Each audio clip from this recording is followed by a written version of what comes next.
Hey everyone, really excited to share this build with y'all. While I was working on the hot tub, I thought it would be pretty cool to film the tiling process with a rotating time-lapse camera like you see in the shot here. In order to get the camera to move at a very fast rate, I basically needed to make a device with a really large gear reduction, so the camera would rotate 1 or 2 revolutions in over 4 hours or something like that. And I also wanted to be able to power the GoPro while it rotated because the batteries only last about 90 minutes. I built a prototype model in CAD, which is what we can see being assembled here. This black thing is called a slip ring, which lets the camera turn indefinitely without having to worry about the wires getting twisted up. There's basically little contactors on a barrel in there.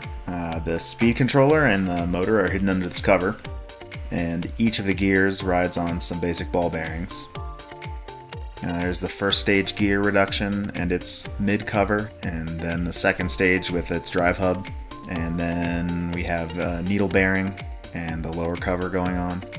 Then the boom mount with this little USB plug to provide power for the camera, and finally the boom is clamped in place.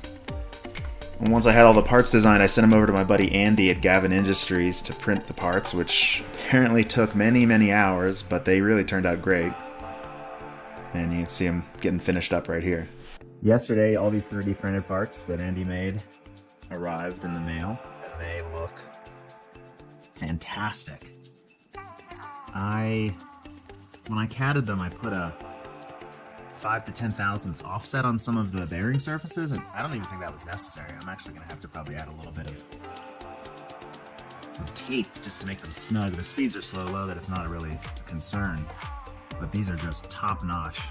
I mean, I'm surprised everything just worked perfectly. And then today the screws came in, so I am ready to assemble this camera device.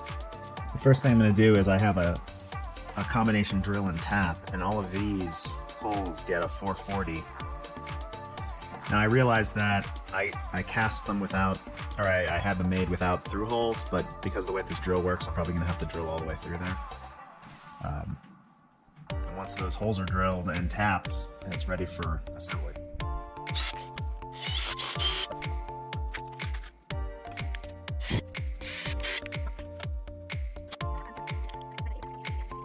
After tapping these first sets of holes, I'm not super happy about this drill tap, and I'm not sure just a tap would have been better.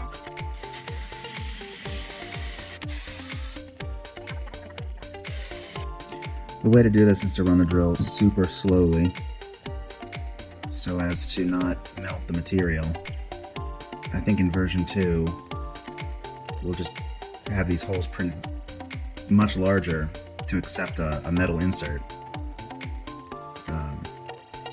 Maybe we'll print them undersized for the metal insert and heat up the metal insert and just jam the metal insert in there, and then the screws will have like a nice metal surface to bear on. Tapping all these holes is not super fun, and in some cases I ran it too fast and it melted the plastic a little bit.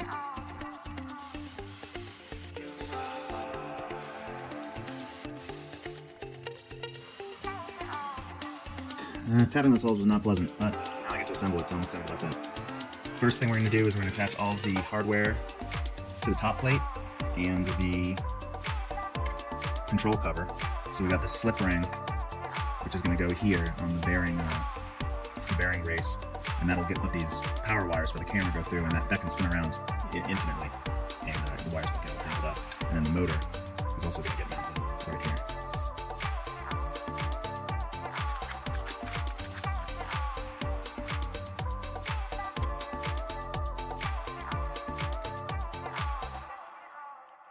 Alright, the motor's in, and I'm going to attach the little gear here, but I'm going to put a tiny little piece of tape here so that it snugs in, because as it is, I left a good amount of clearance, but I mean, this is just like a little bit loose, so I just want to snug that up a little bit.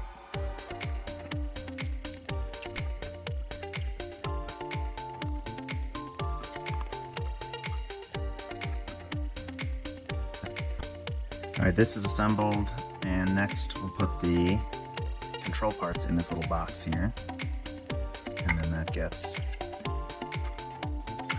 attached to here.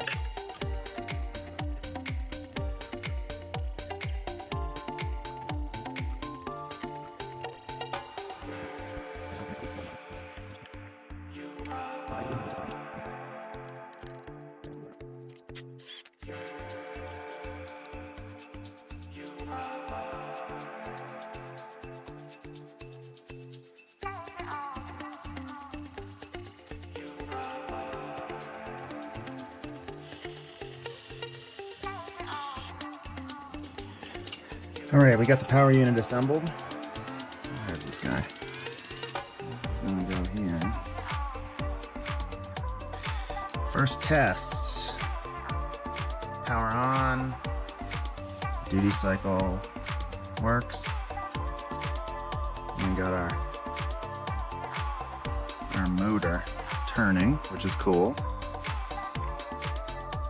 And then just to preview, I'm gonna actually put some tape on these bearings, but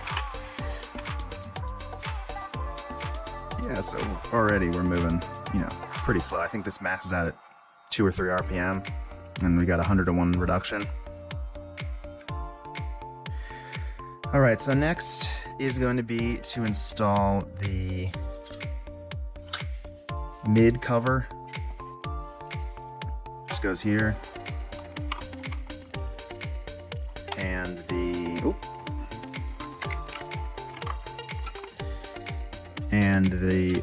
put a little tape on this bearing race, get this gear in here, and we'll put the bearing that goes here. Get ready for the next gear set. Yep.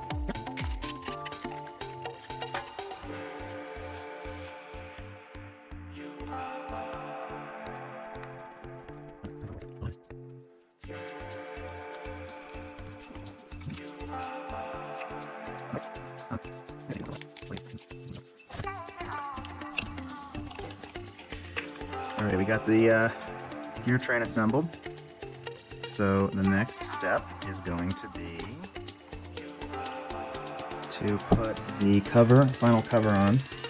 And we have a set of needle axle bearings and these little rub plates, because this whole thing is going to be mounted upside down, and the weight of the boom that's hanging off of this is going to be pushing down on these, and that mates up in here. So let's do it.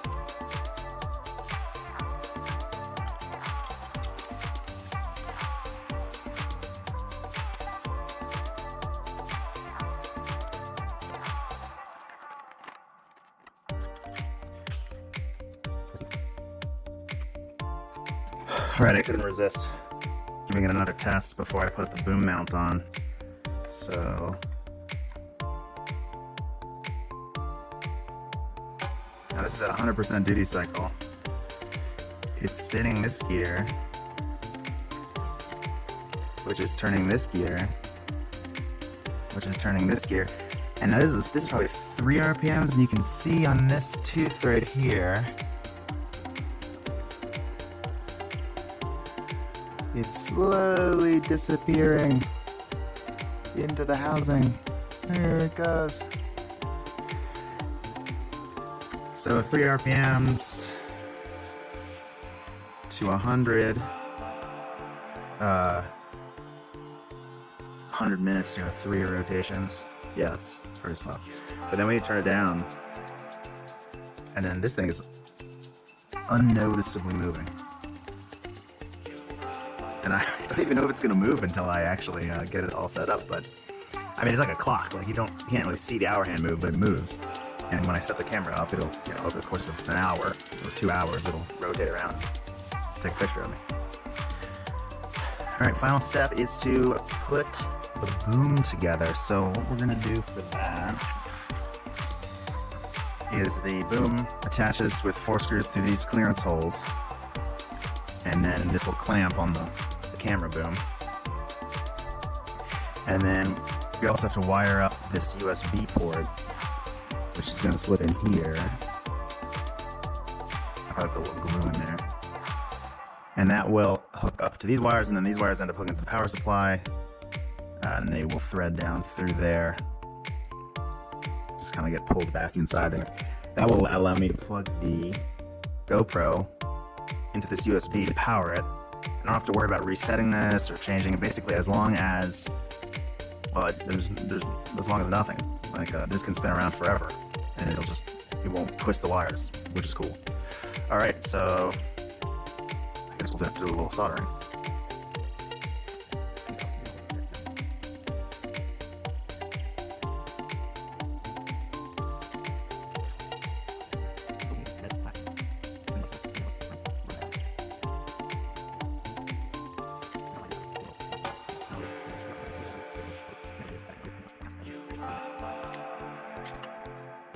All right, here's the boom.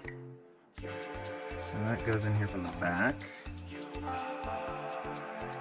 And this does not rotate, which is very strange because this is part of the locking mechanism. So when it's locked, I want to make sure that it's lined up so that the GoPro is not off kilter.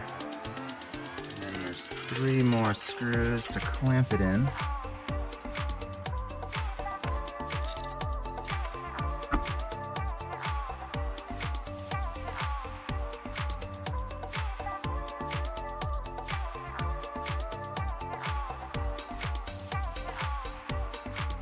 Alright, I rigged up this hilarious kind of jerry-rigged mount thing to center this in the middle of the hot tub. And I have it on about 50% duty cycle. And it is moving, it's hard to see. Hold this steady. I can see it very lightly moving. I gotta check my calculations what 50% duty cycle does because I took a bunch of measurements and figured, like I measured the RPMs and I checked the ratios and I backed into what the duty cycle would be in order to get a certain rotation per time.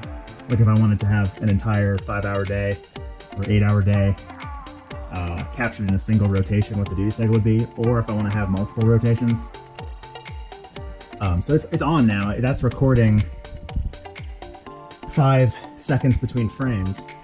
And I'll probably set this GoPro up to capture this moving so we can see both me working and the thing moving around, plus the shot from me from this thing. I'm not really, I mean, I suppose I could figure out how long it would take to do a specific section. But I guess I'll just be working and it'll follow me, and I'll probably have it sweep around a couple times. One thing that is not super great about this is, first of all, it's bending quite a bit from the weight, which is fine, but that needs to be improved. Either counterweighted or have some sort of more rigid mounting situation. Plus, because there's a worm gear in that main motor, there's no easy way to reset this. I mean, the ideal thing would be to have some sort of like clamp mount that would rotate, so you could basically move it to any location or some sort of clutch. But yeah, I mean, I think just as we've been talking, it's been moving. So yeah, I'm just gonna let this roll and get back onto tiling. Hi, if you liked this video, please let me know by clicking that thumbs up, and consider subscribing to the channel by clicking the red subscribe button. Please check the notes below the video for more ways to keep this channel going. Your support is greatly appreciated, and always, never stop building.